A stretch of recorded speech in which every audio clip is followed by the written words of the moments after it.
Hi, everyone. Thank you for joining us. This is a new podcast, very exciting. East Coast Journalist. East Coast Journalist is here to expose government waste and fraud and to bring a new life on a whistleblowing contract that hopefully am going to actually eventually sign. Um, my name is Daniel, and my colleague's name Is is. My name is Manny, guys. Nice to have you with us tonight. Yes, thank you for viewing our podcast. What we're going to be going over is a generalized statement, and then we're going to go over two different documents that we will actually put on our podcast so you guys can see. This is going to be a series of podcasts, so we hope you enjoy. Welcome to East Coast Journalist. So, myself and my partner, Karen Muir, had moved to 117 Wells Road in Wethersfield, Connecticut, which was First Church Village. It's managed by Imagineers Corporation. They're based out of Hartford, Connecticut. And Imagineers is extremely corrupt. Manny, you've been through this journey with me. What's your take on Imagineers? Well, for nefarious corporations like this need to be taken down because not only them, but their companies, their cohorts in different states are doing exactly the same thing, and what they're doing is raping our nation. So we, as the people, are coming together, speak together, and that's the reason for part of this podcast to be in order. So welcome to East Coast Journalists, guys. Absolutely. And what Imagineers is doing is they're mirroring the whole nation. And I'm going to tell you exactly what the corruption is. It is a whistleblowing case. And what they're doing is they are collecting receipts from the recipients, which is the vulnerable, which is the disabled and senior population. When they take in these receipts, they are using them to get their rent down to zero. And then what they're doing is they're stealing from HUD. And then after they steal from HUD, they steal from the recipient. Every case is different. They go to someone and they say, okay, your rent is now 390 or your rent is 360. In a sense, their rent is actually supposed to be a zero charge. So Imagineers is stealing from everyone else. I asked an important question to my partner, Karen Muir. God rest her soul in heaven. Let me just tell you about Karen briefly. She was a scientist and she was a very intelligent woman, very beautiful and smart. We were together for 22 years and we had to sell our house and go into HUD housing. So when we did that, we found out that they take these receipts and then they actually charge the recipient. So the recipient is actually also entitled to a whistleblowing amount of money, and every case is uniquely different. Uh, Manny, what would you say about the verse statement I just gave for our audience? Everything was accurate, and their actions of their egregious motions, which is to manipulate money. But the whole plot of this exploitation of corruption is the mold. Because and that I didn't hear you speak too much about that, and I would like you to elaborate more on that because it was the mold that opened everything up, and Karen and you discovered the mold. And that's exactly where we're going next is the mold. So dated on 8/19/2019, Karen and I made a complaint to the Chatham Health District in Wethersfield, Connecticut on a mold issue. And upon a complaint, the the CT Health District sent out an inspector to inspect the mold. But the mold just wasn't in our apartment. The mold is all over 117 Wells Road, and Imagineers wanted to cover that up because they get 50% of the proceeds from HUD, and the owner, which is First Church Village, also gets 50% of the proceeds. Uh, so we actually have here a mold complaint, and that's the start of this entire corruption between HUD and Imagineers and corporations in general. And Karen and I had every right to complain to the Chatham Health District.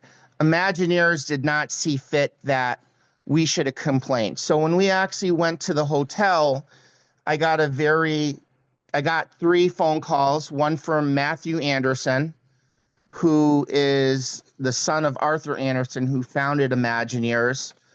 And he had threatened me for contacting the health department, a very serious threat.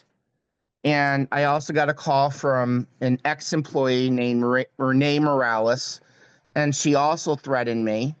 And as well, Dina Jeffrey, who also threatened me. And what's unique about Dina Jeffrey, and we will get to it, is that Dina Jeffrey works for Imagineers, and she actually forged my signature and my partner Karen, my deceased partner Karen's signature, 3 times each to get our medical information. And that has to deal also with the whistleblowing case. We will have these documents available to our audience so they can see it forthcoming, and it is going to be epic. We're going to have to break this down in several podcasts. So we ask our viewers to just wait, because everything's going to be unraveled along with all the documents for all the viewers to see. Manny, that's what's going on with what you actually said was the health complaint. Do you have anything you would like to add to that, sir? No, as of the moment, nothing. I would just like you to elaborate who Dina Jeffries is. I don't know if you describe her title and who she is. I know you said she worked for them, but what is her title? Great question. Dina Jeffrey is the person who manages HUD. She's allowed to make documents, distribute documents to HUD clients. And Anna Kyle performed a document examination on Miss Dina Jeffrey. Who is Anna Kyle? Anna Kyle is a document examiner out of Hamden, Connecticut. She's been in the business for approximately 46 years. She's never been wrong on her document examination at all. And Anna Kyle's report, rather, it says that Dina Jeffrey forged our signatures from the town of Wethersfield. And how we know it was from the town of Wethersfield is because Dina Jeffrey certified the mail and from Wethersfield and sent it to our registered dietitian that we paid for out of pocket. Her name is Marlene Philpotts. Her office is out in Vernon. When we actually went to go see Marlene Philpotts for our next session, meaning Karen and myself, she asked us if we signed these HUD documents and signed our names to it so she can release the information. And we told her no. So she gave it to us, and upon receival, we hired an attorney named Attorney John F. O'Brien. He's off Center Street in Manchester, Connecticut, across from the courthouse, to sue and prosecute the people that defamed me and Karen. We'll get to Attorney O'Brien and his contract very soon, but I just want to finish up on this note that Dina Jeffrey forged our signatures because we were paying down our rent with the receipts from Marlene Philpotts. So it would make sense that when we were paying down our receipts with Marlene Philpotts, that our rent was supposed to be zero, when indeed it wasn't, because we paid a lot of money to Marlene Philpotts. Dina Jeffrey had initially thought with Imagineers that our insurance paid for it. And we have records that we have paid for it on our credit cards, cash, checks, that sort of thing. And at the time, HUD, Natalie Neely, I don't know if she's still working for the department, at 20 Church Street in Hartford, Connecticut, knew about the forgeries and knew about the allegations. And she actually called me up and she says to me, so Dan, are you certain that you reported this income to Imagineers, which would be the income for Karen was an employer through through Allied Community Resources. So Allied Community Resources is the payroll that gives the checks and so on. And Imagineers never counted any of that money from that program, which is from Connecticut Community Care. And Patricia Lane, and which we'll get into that in a little while, came to our door as an elder abuse neglect worker and has accused me of abusing my partner for over 22 years at the age of 60, which is the magic number. And I would just like to say that I never did that. I loved her to the fullest, and I would never abuse her. And the people that Karen hired, which were the two ladies, Stacy Kearney and Karen Godden, who actually lives on the property, they signed false allegations on me, which I was able to go to an attorney out in Marlborough called Attorney Soulsby's office, Peter Soulsby, and he made it go away, which made the workers at Imagineers very upset. One thing I'd like to note about Patricia Lane is I asked her how she's related to Attorney Elliot Lane, and Patricia Lane said that's none of my business. When in fact, back in 2021, it certainly was my business because Attorney Elliot Lane was trying to evict me, and Patricia Lane was trying to accuse me of elder abuse neglect. It was apparent they wanted me and Karen out of there and me in handcuffs, and Peter Soulsby put a stop to that. Manny, what do you think about forthcoming information like that, sir? No, that's good information. Now, what was the relationship between Patty Lane and Attorney Elliot Lane? Were they husband and wife, sister and brother? And Well, that's a also, good. Go ahead, sorry. and also, just elaborate on the magic number 60. What did that mean? Is that the age that's when you can charge for elder abuse? Yes, you have to be disabled, and the age is 60. And I would like to note that Karen was 3 hours away from 60. So she was like 59, and because she was actually born out in Midwest in Indiana. So she wasn't even really technically 60, but it was the day. And to answer your other question, the answer to your question is yes with Patricia Lane. I don't know how Attorney Elliot Lane and Patricia Lane are related. I actually asked my attorney John F. O'Brien out of Manchester, Connecticut, to look into the situation and find out how they're related. He said he would do that, but he never got back to me on an answer. Manny, what do you Yep. think about that, sir? Yeah, good information. Go ahead, continue. So I want to talk about Attorney John F. O'Brien for a minute and the contract in his own handwriting. We hired him because of the elder abuse neglect claims, the forgery claims, and all of that. Our contract included, and I stated, signed on December 2nd, 2019.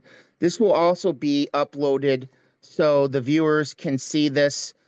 Eventually, all the evidence is going to be uploaded, and the American the American citizens can see for themselves the corruption that's going on. It's everyone's handing a pot of gold to Imagineers, and anyone that's on the outside are friends, and that would be the O'Briens along with other people. But the contract stated our goals are to obtain evidence of wrongdoing that's being committed against us and talking about all necessary legal actions available to seek criminal and civil litigation on those who are harassing and defaming us.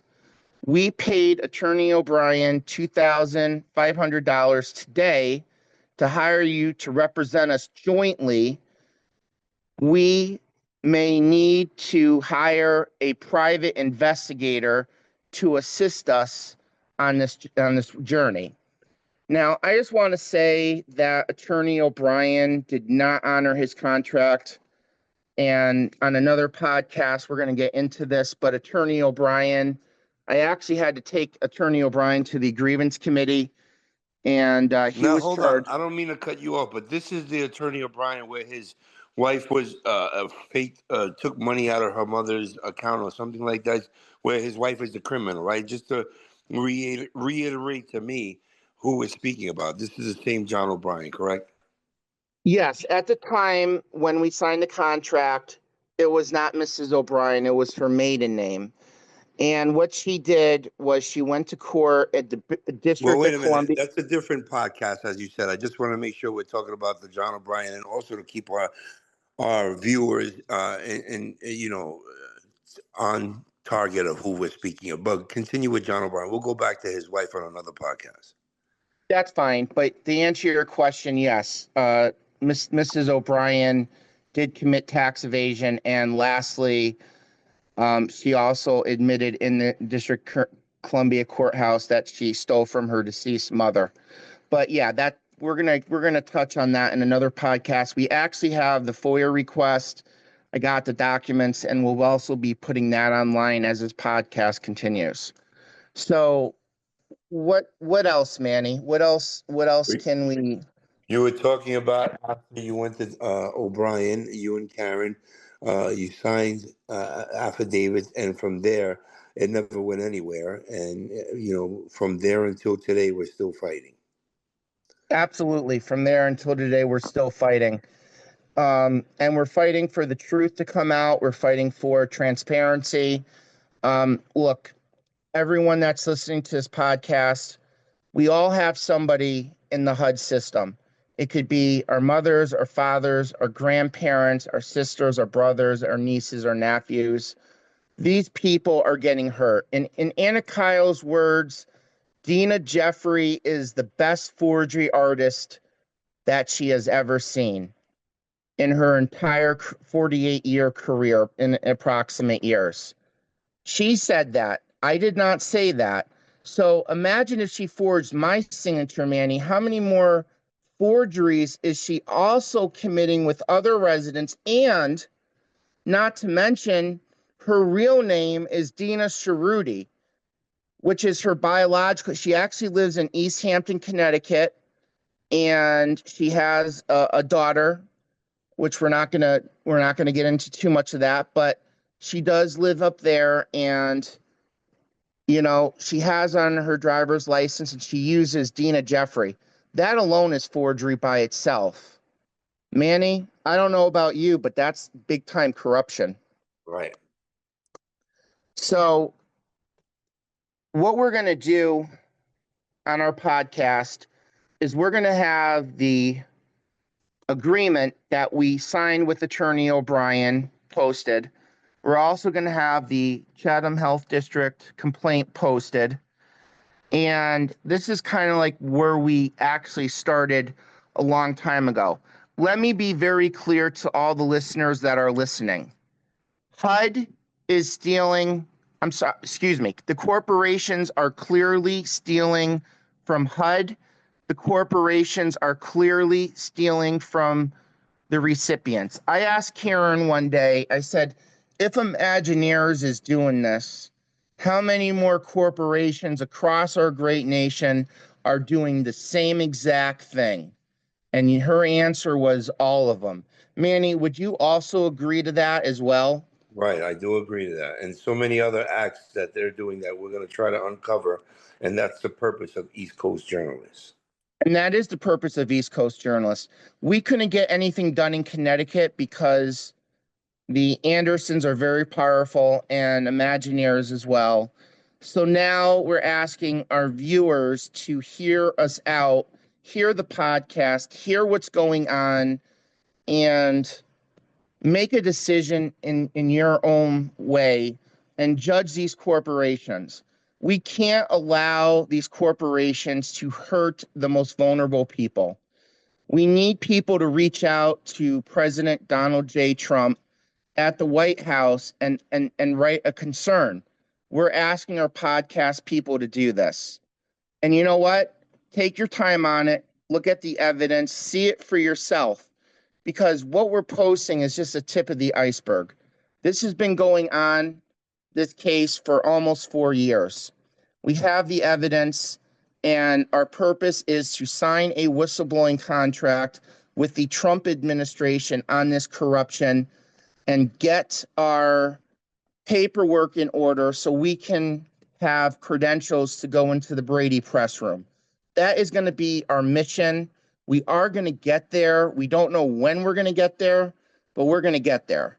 And when we go there, we're going to bring all the documents that we're going to be sharing on our podcast to each and every one of you. We want to make this very important because this is a very serious issue in America. And my Uncle Bill, and I'm going to briefly touch on this, was a United Nations attorney. His name was Attorney Dr. William Francis Pepper. My uncle represented Dr. Martin Luther King Jr. and the King family and Dr. Bernice King and the trial in all this. And my uncle wrote the book also with his colleagues on the whistleblowing laws. Very, very smart man. God rest you, Uncle Bill. He passed on last April. But my Uncle Bill says if we can get this off the ground, this would be the biggest whistleblowing case in United States history, coming from a man of a legend himself. Manny, what do you say to that? Well, I agree with every word that you said. And to the people out there that are listening, whether this is currently affecting you right now or your parents, it will. And it will affect your children. It's not only to the elderly, but it is to the poor. Because I have my own case, but we're not going to enclose that at this moment. We'll probably do that in season 2. But we are going to get exposed Imagineers in this season. And I have to agree. Hopefully, everybody could unite, and we can put this corruption of and rape and abuse of our land and our constitution, because what they're doing is they're manipulating everything. And again, they're reaping what they sow from the elderly and from the HUD and the government and so on. So let's go forward and let's expose these guys. Let's go forward and do just that. And we want this message to get to President Trump and JD Vance. We also want it to get to Mr. Elon Musk, who's in charge of Doge, because right now President Trump is going through waste and abuse with this. And, you know, I don't know if he knows the situation that's going to be taking place, but he will. And we're going to make sure that we tell him. And we're positive that Donald Trump's going to put an end to this, sign a whistleblowing contract somewhere along this journey, because if we can do that, we could reestablish power for the people that deserve it, which are the vulnerable people. And Right. how the system is supposed to work is that HUD is supposed to watch over the corporations to make sure the little guy is protected, the senior and disabled. And right now, it's the complete opposite. I have been complaining to everyone and their mother. No one wants to listen to this. So that's why we're doing this podcast, in hopes that we can inform our viewers on the facts and merits of this important case, because this affects all of us. This, when you're talking about the senior and disabled population, I have a real big heart for that. I have a heavy heart for that. And my partner, Karen, was pronounced dead by wrongful death. So I'm doing this podcast because it's the right thing to do. And hopefully I can get closure with this, and Karen can get closure in heaven. We're going to be finishing up this podcast. Manny, would you like to add anything additional, sir? No, as of the moment, no. We will be continuing with the episode 2, and then hopefully I have more to say then. Yes. Please follow us on our YouTube. Follow us on TikTok. The description will be listed down below, and we will continue with this podcast. Until next time, please subscribe to our podcast on both to be informed and to learn about what's going on. Have a great night. I have nothing further to say other than God bless the United States of America. God bless our world, and let Jesus bless everyone else, because without Jesus, we need to reach out to our brothers and sisters across this nation and help us like we're all brothers and sisters the way it was intended. And that's what this podcast is. It's dedicated to Jesus and God. Manny, I think that pretty much says a lot, sir. Yeah. Don't you? Yes, I do. Thank you for listening. Until next time, your host Daniel and Manny. are going to be signing off. Thank you for listening and have a blessed day. Goodbye.